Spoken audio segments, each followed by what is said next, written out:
If you rely on motivation, you're going to lose.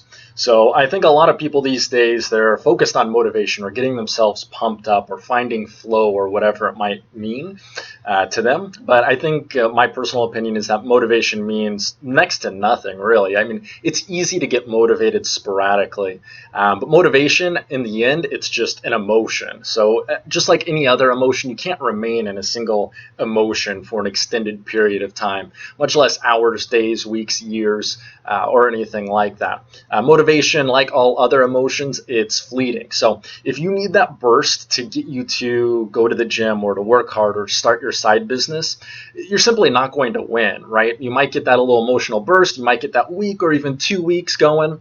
It's kind of why people with their New Year's resolutions, they fail to even make it to February, because when you're relying on that motivational kick, on that emotional feeling, you're going to not be able to do that because you're inevitably not going to have that at some point in the future, right? So if you're feeling motivated now, great, use it to your advantage, but use it to create habits and discipline. Create some easy wins. Use it to fight that voice in the back of your head, but at the end of the day, the voice in the back of your head when it tells you to stop or to rest or to this or to that, that's what you're really fighting against, and discipline and habits overcome that. You don't have a voice to do any habits because you just naturally do it, right? So I think it's a misnomer that people frequently use when they see somebody hustling for long periods of time and calling them motivated, right? So they're actually just intensely disciplined and they're constantly improving themselves, and you're judging their current state of affairs without looking at their past.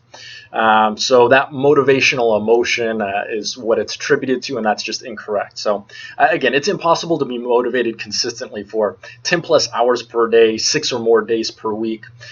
There's a study a little while back that the average millionaire works 60 or more hours per week, and honestly, that's the bare minimum threshold.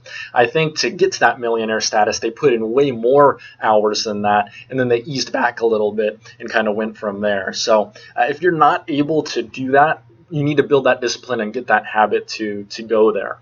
There's no real such thing as the overnight success. The very small percentage of people that get shown as that, either first it's not sustainable and they lose it just as quickly as they gained it because they just happened upon some lucky gold strike, but they don't have the discipline or the habits to maintain it and keep growing that wealth.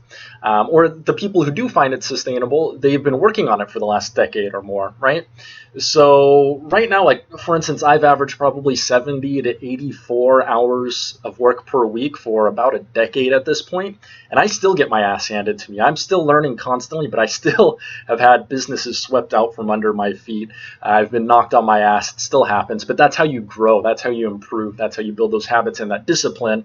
So as you build that discipline and those results, you're able to take on bigger and bigger challenges. And you really, at this point, you probably don't understand how big and how distant that end goal is, right? So don't be fooled into thinking you'll strike it rich quickly. It doesn't happen. Protect your downside and keep improving while you're doing it, and don't rely on being, the 1 in 10,000, the 1 in a million, 1 in 100,000 chance of striking it rich, because you'll probably lose it just as quickly as you did. Just like the lotto winners lose their money, within a handful of years. So again, motivation can't last. Habits and discipline can. What are you doing now to make sure that you can build that pace and keep it going for years on end? So learn to love the grind. Let me know in the comments if you have any questions, if this resonated with you or not. But have a good one, everyone.